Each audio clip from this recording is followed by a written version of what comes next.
Magandang hapon po sa atin mga kapatid, mga kaibigan. Ating pong pag-aralan ngayon ang chapter 10 ng Aklat ng Gawa tungkol po sa bagay na nilinis ng Diyos. Okay? Sapagkat minsan ay marami po ang nagbabasa at naliligaw at minsan ay sa talata lamang sila tumitingin at itong talata ang karamihan na ginagamit sa Gawa 10 verse 15. Sabi dito, muling dumating sa kanya ang tinig sa ikalawang pagkakataon, ang nilinis ng Diyos ay huwag mong ituring na marami. Kaya ang tanong dito ay, tunay ba na ang nilinis ng Diyos yung mga bagay na karumalduman? O ano kaya talaga ang nilinis ng Diyos? No? Kaya ating pong pag-aralan ang konteksto para makita po natin kung sino po ang involved sa pag-aaral na ito o bida, yung mga tao na paloob sa aklat ng Gawa ng chapter 10 upang makita natin ang tamang pagpapaliwanag na ayon po sa Biblia. Kasi kung dito tayo titingin sa 15 ay mayroong binabanggit, nilinis ng Diyos. Huwag mong ituring na marumi ang nilinis ng Diyos, no? Kaya para makita natin, hindi po tayo nananakit o nagpapatama kung sino man nakakarinig. Atin lang pong bibigyan ng tamang papaliwanag na hindi po sa sarili nating kaunawaan, kundi ayon po sa konteksto ng Biblia at ayon po sa pangyayari dito, no? Sino ba ang bida sa kwento ng chapter 10? So walang iba, ang pinag-usapan dito tungkol po kay Cornelio at kay Pedro. Okay? Si Pedro at si Cornelio po ang mayroon pong pinaka-sentro sa pag-aaral, no? Kaya sabi dito sa verse 1, ating makikita ang konteksto. Sabi dito, sa Cesarea ay may isang lalaki na ang pangalan ay Cornelio. So dito si Cornelio, isang senturyong na Italyano, tinatawag na pulutong na Italyano. So pag sinabing Italyano, kapatid, alam natin na ito po ay mga hintil. Hindi po ito kabilang sa bansang Israel. Okay?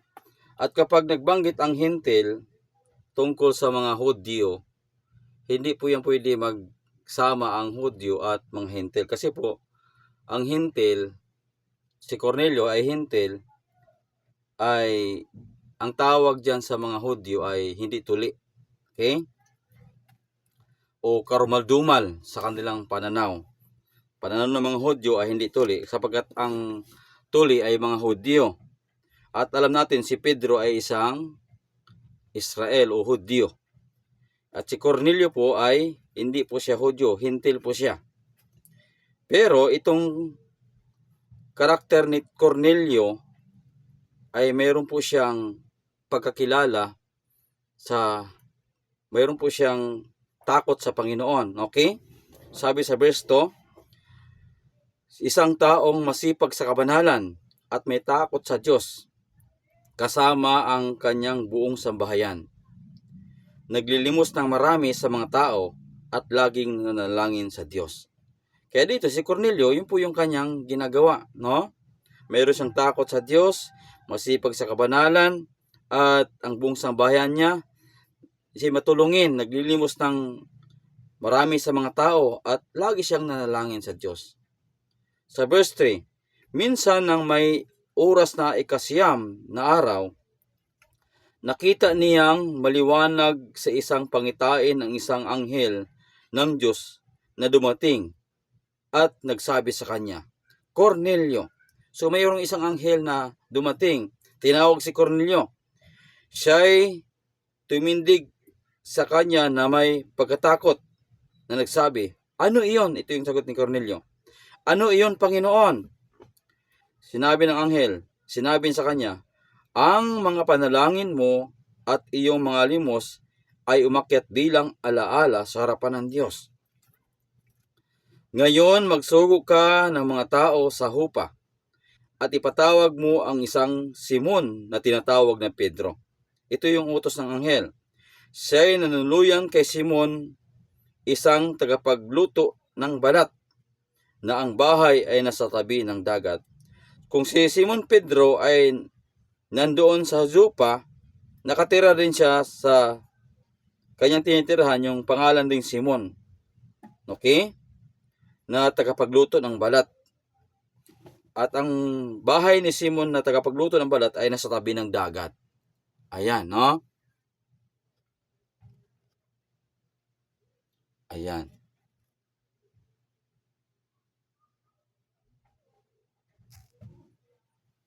So dito, no? Kaya sabi dito,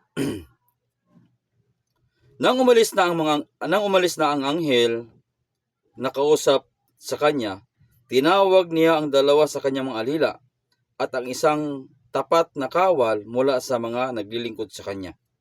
Pagkatapos maisa-isay ang lahat ng mga bagay sa kanila, sila'y isinugo niya sa Jopa.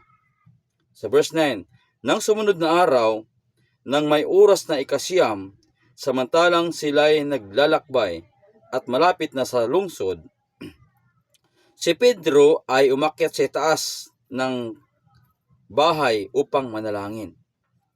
Siya'y nagutom at nagnais na kumain, subalit samantalang inihanda nila ito, nawalan siya ng malay.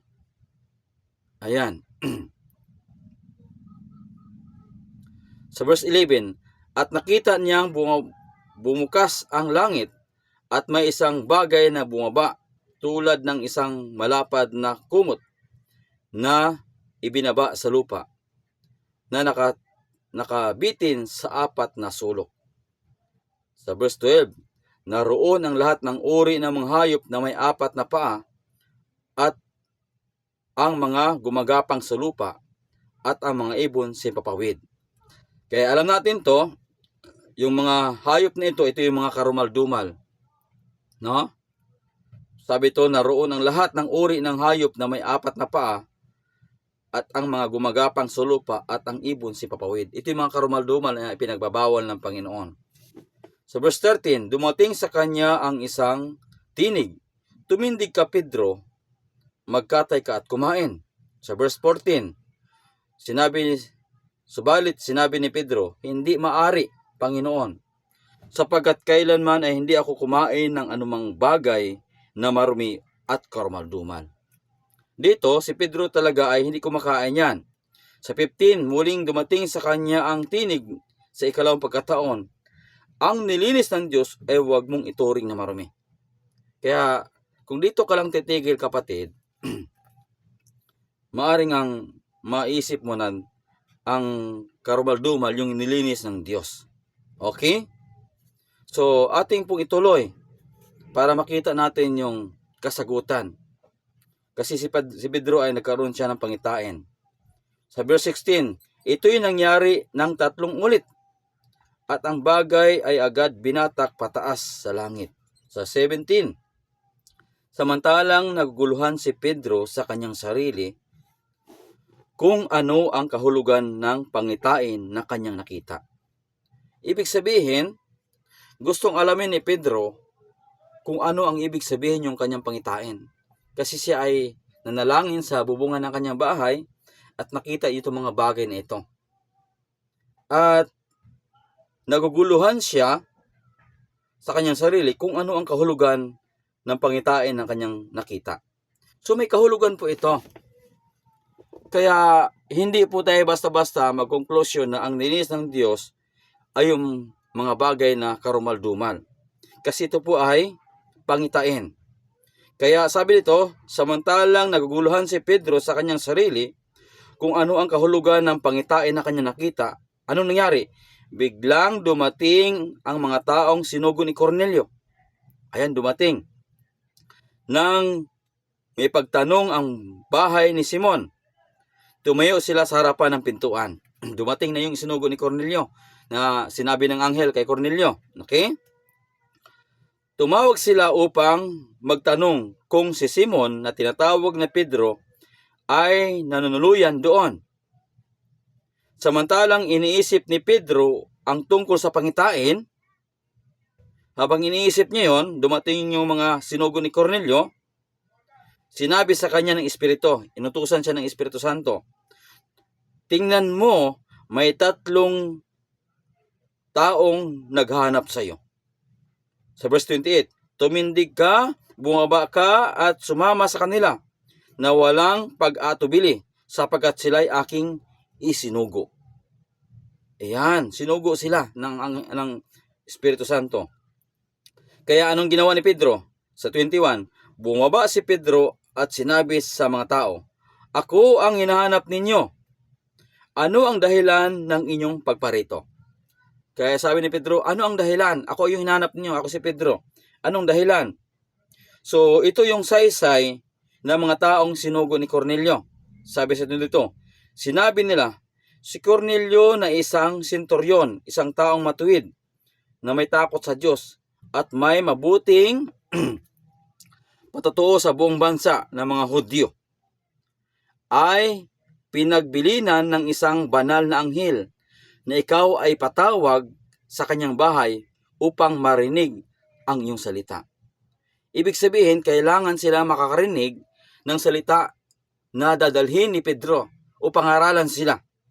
Yun ang purpose. Bakit ipatawag si Pedro?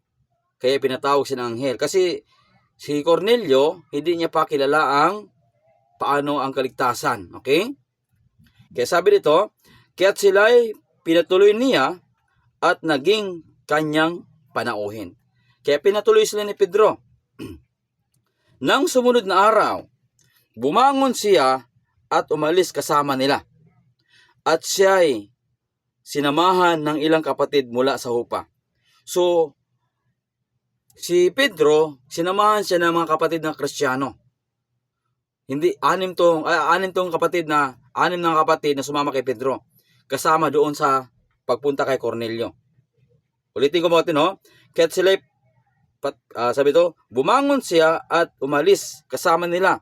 At siya'y sinamahan ng ilang kapatid mula sa Jopa. Sa 24, nang sumunod na araw, ay dumating sila sa Caesarea. Ayon.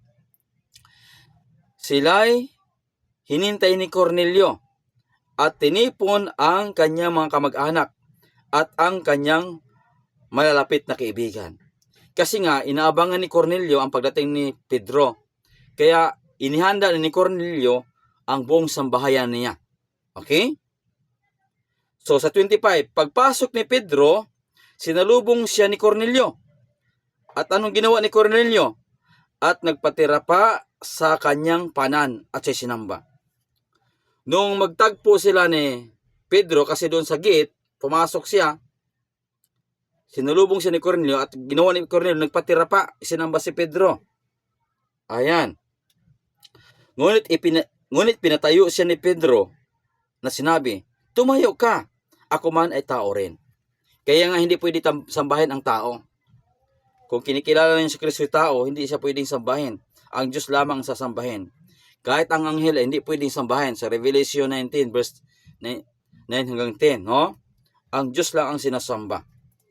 Kaya si Pedro, sabi dito, ngunit ipinatayo ni Pedro na sinabi, tumayo ka, ako man ay tao rin. Sa 27, at habang nakipag-usap sa kanya, pumasok siya at kanyang naratnan ang maraming taong nagkakatipon. So, nung pumasok si Pedro doon sa pinakabahay ni Cornelio, nakita niya doon nandun ang lahat ang inipon ni Cornelio, yung kanyang kamag-anak at mga kaibigan. Nagkakatipon. So, dito natin malalaman ang sagot, no? Kaya sabi dito, sa 28, ito na yung sabi ni Pedro. Sinabi niya sa kanila. Sino sinabihan ni Pedro? Yung nagkakatipon. Sinabi niya sa kanila. Sa 28 ha, nalalaman ninyo na hindi ipinahintulot sa isang Hudyo na makisama o lumapit sa isang banyaga. So, sinabihan ni Pedro yung si Cornelio at ang kanyang mga kaibigan, mga sambahayan, sabi niya, nalaman ninyo, alam niyo yan. Alam ng mga hintil na hindi pwede magsama ang Hudyo at hintil, katulad ng Samaritano, di ba? Samaritana, ang babae. Hindi pwede magsama yan, no? Kasi nga, ang turing ng mga Hudyo sa mga hintil ay marumi, karumal-dumal. Ayan. Kaya sabi dito, nalaman ninyo na hindi pinintulot sa isang Hudyo na makisama lumapit sa isang banyaga. Pero dito sabi, ngunit ipinakita sa akin ng Diyos na huwag kong tawagin ang isang tao na marumi o karumal-dumal. So dito, nakita ni Pedro yung kasagutan doon sa kanyang pangitain na sinabi ng Panginoon, huwag mong ituring na marumi, huwag mong ituring na, sabi dito, ang nilinis ng Diyos ay huwag mong ituring na marumi. Ang nilinis pala ng Diyos, yung tao, hindi yung hayop. Ginamit lang simbolo yung tao kasi ang mga karumal-dumal na bagay sa Old Testament ay inantulad yan sa mga hintil na karumal-dumal. Sa awit nga kapatid, ang turing sa mga hintil, mga aso, mga karumal-dumal sila. Kaya ang tingin ng mga Hudyo sa mga hintil, sila po ay karumal-dumal. Pero doon sa pangitain na ipinigay ng Panginoon kay Pedro na tungkol sa karumal-dumal ng mga hayop na ipinakita ng Panginoon, simbolo po yun sa tao ng mga hintil na makarumal-dumal na nililinis ng Panginoon kapag sila po ay sumampalataya. Ayan, no? Kaya sabi dito, ulitin ko ha, sinabi niya sa kanila, nalaman ninyo na hindi pinintulot si isang Hudyo na makisama o lumapit sa isang banyaga. Kasi ang banyaga, ito yung mga ibang bayan, hindi kabilang sa bansang Israel. Sila po yung mga hintil. Okay? Ngunit ipinakita sa akin ng Diyos na huwag kong tawagin ang isang tao na marumi o karumal-dumal. Hindi po ang hayop ang nilinis, yung karumal-dumal, kundi po yung tao. Ginamit lang simbolo yung karumal-dumal na hayop. Kasi ang mga hintil, karumal-dumal sila sa harapan ng ang pananaw ng mga Hudyo. Kaya nga sa 29, sabi ito, kaya't nang ipinasundo ako, sumama ako nang walang pagtutol. Ngayon, itinatanong ko kung bakit mo ako ipinasundo. Kasi nagtanong si Pedro doon sa mga sinugo, anong dahilan bakit ako pinasundo? Nagtanong ito si Cornelio na naginip. Ito, binigyan din uli ni Cornelio, sumugot si Cornelio. Sinabi ni Cornelio, 4 na araw na ang nakaraan. Mga ganitong oras, ng ikasiyam na oras, ako'y nanalangin sa aking bahay nang biglang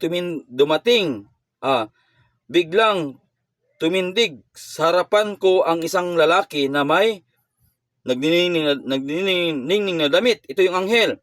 Sinabi niya, Cornelio, dininig ang dalangin mo at ang iyong mga limos ay inaalala sa harapan ng Diyos. Magsugo ka sa Jopa, at ipatawag mo si Simon na tinatawag na Pedro. Siya ay nanuluyan sa bahay ni Simon na tagapagluto ng balat sa tabi ng dagat. Kaya sa 33, kaya't agad kitang ipinasundo, sabi ni Cornelio kay Pedro. At mabuti ang ginawa mo na naparito ka. Ngayon, kaming lahat ay narito sa harapan ng Diyos upang pakinggan ang lahat ng mga bagay na ipinagtuutos sa iyo ng Panginoon. Kasi ang purpose dyan para mapangaralan si Cornelio tungkol sa pabalita ng kaligtasan na dala ni Pedro tungkol kay Jesus Christ. Nakita kasi ng Diyos yung kanyang mabubuting gawa, pero hindi niya pakilala paano maligtas. Hindi po ang hayop ang nilinis, kundi ang tao. Kaya sa verse 34, sabi dito, nagsimulang magsalita si Pedro at kanyang sinabi, ito yung ipinangaral niya. tunay ngang naunawaan ko na walang kinikilingan ang Diyos. So yung pangitain nakita ni Pedro, naunawaan na niya ngayon. Dahil ang pangitain nakita ni Pedro tungkol sa paglinis ng mga bagay na karumal-dumal ay simbolo po yon sa panampataya na gagawin ng Diyos sa sino mga may takot sa Kanya. At isa na to si Cornelio. Okay? Kaya sabi dito, tunay ngang naunawaan ko na walang kinikilingan ng Diyos, kundi sa bawat bansa, ang sino mang may takot sa Kanya at gumawa ng matuwid ay kalugulugod sa Kanya.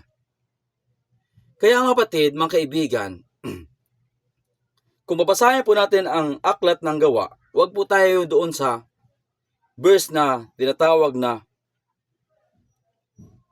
ang nilis ng Diyos ay huwag mong ituring ni marumi. At bibigyan kagad natin ng konklusyon na ang nilis ng Diyos, yung mga bagay na karumal-dumal. Kung anong deklarasyon ng Diyos sa Old Testament na karumal-dumal, hindi po yun pwede malinis kasi karumal-dumal po yan. Marumi po talaga yan. Okay? Kaya dito, nakikita natin na ang nilinis ng Diyos, yung tao. At anong gagamitin ng Diyos sa paglinis sa isang tao? Yung dugo ni Kristo. Ayan, ho? Kaya sa 36, dito po, ipinangaralan ni Pedro ang tungkol sa ating Panginoong Hesukristo. Kaya tingnan natin mga kapatid, kung ano ang nagiging resulta. Ano ang naging resulta sa panampatayan ni Cornelio? Ayan. Sabi dito, nalaman ninyo ang salita, sabi niya kay Cornelio, nalaman ninyo ang salita na kanyang ipinadala sa mga anak ni Israel. Kasi alam naman ng mga hintil to eh. Kasi ang salita na ginagamit ng mga Israel, yung Old Testament. At yung Old Testament, laging ipinapangaral tungkol kay Jesus Christ. Ayan. Sabi dito, nalaman ninyo ang salita na kanyang ipinadala sa mga anak Israel, na ipinangaral ang magandang balita ng kapayapaan sa magitan ni Jesucristo. Siya ay Panginoon ng lahat. Ayan, ipinangaral na si Kristo. Nalaman ninyo na ipinahayag ang salitang iyon sa buong Hudiya, simula sa Galilea, pagkatapos ng bautismo na ipinangaral ni Juan. Kung paanong si Jesus na taga Nazaret ay binuhusan ng Diyos ng Espiritu Santo at ng kapangyarihan, kung paanong naglibot siya na gumawa ng mabuti at nagpagaling sa lahat ng mga pinahirapan ng dyablo sapagkat kasama niya ang Diyos. Mga saksi kami sa lahat ng mga bagay na ginawa niya sa lupain ng Hudiya at sa Jerusalem. Siya ay kanilang pinatay ng kanilang ibinitin siya sa isang punong kahoy. Ito yung papatotoo ni Pedro tungkol sa sambahay ni Cornelio. Nangaral siya na nasaksiyan namin ang buhay ng Panginoon Kristo, na ito yung Kristo na Misaya hinihintay ng mga Hudyo, mga Israel. At ang katuparan ng Old Testament, pagdating ng Misaya, nagdala ng kapayapaan, ay si Kristo, si Jesus Christ. Ayan, no? Siya ay muling binuhay ng Diyos sa ikatlong araw at siya ay hinayaang mahayag. Sa 41, hindi sa buong bayan, kundi sa amin na hinirang ng Diyos bilang mga saksi nung kumain at uminom na kasalo niya, pagkatapos na siya ay mabuhay mula sa mga patay. Sa 42, sa amin ipinagbilin niya na mangaral sa mga tao at sumaksi na siya ang itinalaga ng Diyos na maging hukom sa mga buhay at mga patay. Sa verse 43, siya ang pinatotohanan ng lahat ng mga propeta. Kaya nga yung Old Testament, sulat yan ng mga propeta tungkol kay Jesus Christ, na ang bawat sumampalataya sa Kanya ay makatanggap ng kapatawaran sa mga kasalanan sa magitan ng Kanyang pangalan. Kaya nga, ang papapatawad o paglinis ng kasalanan ay sa magitan ng pangalan ni Jesus Christ, at yung dugo ni Kristo yung Kanyang nagbayad sa kasalanan. Ito yung paglinis sa dugo, paglinis sa kasalanan ng isang tao. hintil ka man o Hudyo. Hindi po ang hayop na karumal-dumal ang nilinis, kundi po yung tao. Kasi ang turing ng mga Hudyo sa mga hintil, sila po yung mga taong karumal-dumal. At inituring nila ng mga Hudyo na sila po ay marumi. Karumal-dumal at marumi. Kasi po hindi po sila tuli. Okay? Kasi ang tanda ng pagtutuli ay sa bayang Israel lamang. Okay? Kaya sabi dito sa 44, samantalang sinabi pa ni Pedro ang mga salitang ito, bumaba ang Espiritu Santo sa lahat ng nakikinig sa kanila. Ayan. At ang mga sumampalatayang Hudyo na dumating kasama ni Pedro, ay namangha sapagkat ibinuhos din maging sa mga hintil ang kaloob ng Espiritu Santo. So ayan mga kapatid, mga kaibigan. Sa verse 46, sapagkat narinig nilang nagsalita ang mga ito ng mga wika at nagpupuri sa Diyos. Nang magkagayoy, ipinahayag ni Pedro, sabi sa 47, maari bang hadlangan ng sinuman ang tubig upang wag mabautismuhan itong mga tumanggap ng Espiritu Santo? Naggaya rin natin kung paano bumaba ang Espiritu Santo sa panahon ng mga apostol. Yung mga hentil, binabaan din naman ng banal na Espiritu.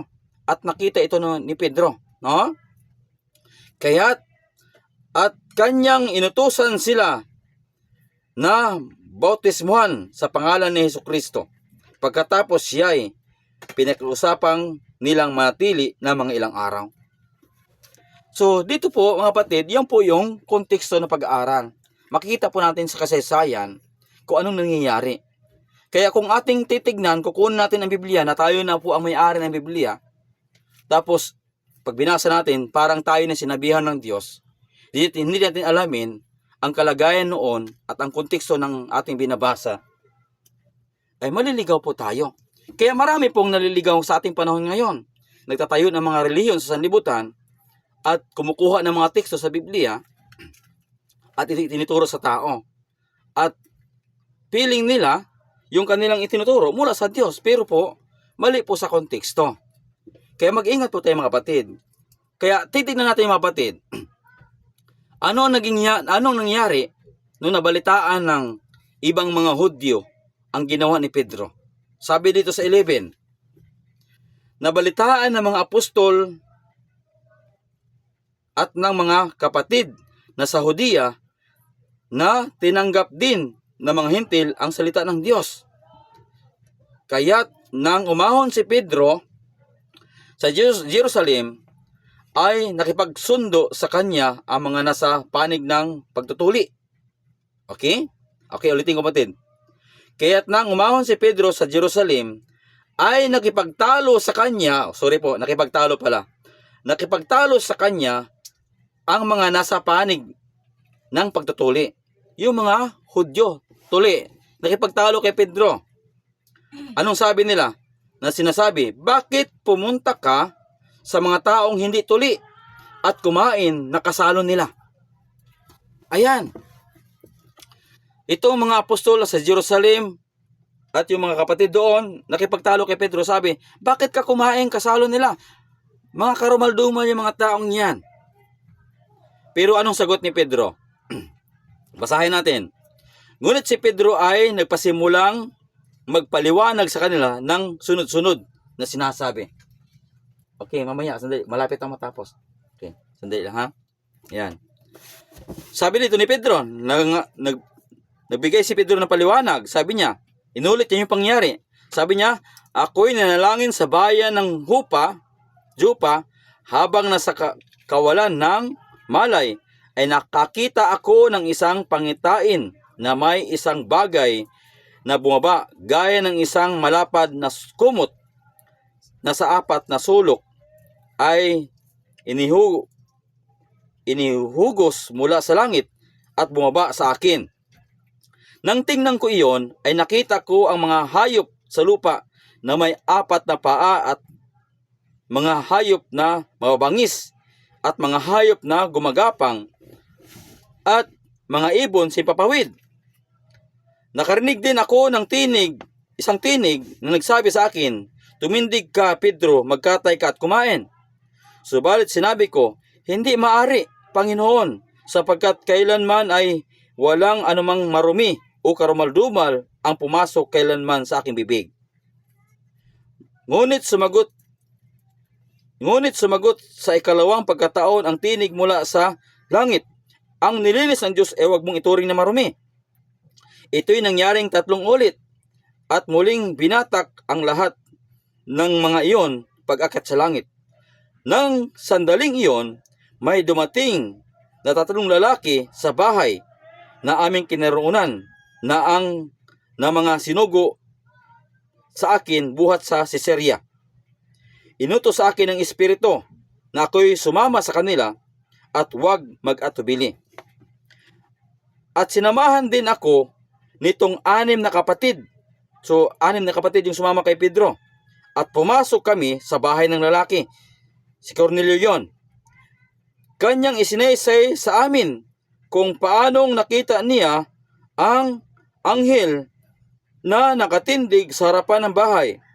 At sinabi, magsugod ka sa hupa, ay patawag mo si Simon na tinatawag na Pedro. Magsabi siya sa iyo ng mga salitang ikaliligtas mo. Yung pala ikaw at ang buong sambahayan. Kasi yung tungkol sa kaligtasan ang gusto iparating kay Cornelio.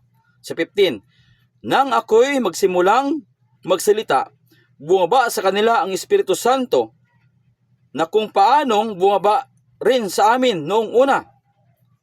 At naalala ko ang salita ng Panginoon kung paanong sinabi niya si Juan ay nagbautismo sa tubig, subalit kayo'y babautismuhan sa Espiritu Santo. Sino bang nababautismo sa Espiritu Santo? Sa Matthew 3:11, si Jesus Christ. Sinugo ni Jesus Christ ang Espiritu Santo sa mga hentil, no? Kung ibibigay sa kanila, sabi dito, kung ibinigay sa kanila ng Diyos ang gayon ding kaloob na gaya naman ng kanyang ibinigay sa atin nang tayo'y nagsimpalataya sa Panginoong Jesucristo, sino ba ako na makahadlang sa Diyos?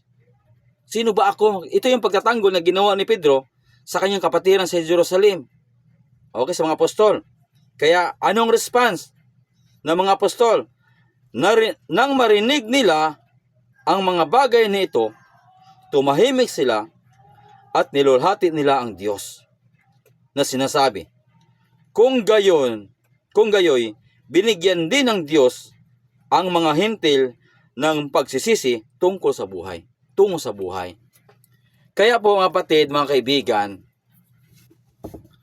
hindi po ang hayop na karumaldumal ang nilinis ng Diyos, kundi po yung tao na sumampalataya sa ating Panginoon Kristo.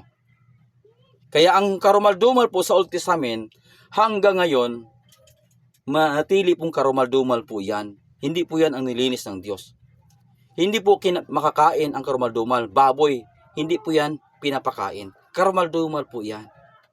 Okay? Kaya po, yung apat na sulok, kumakata po yun sa east, west, south, north, buong sanlibutan.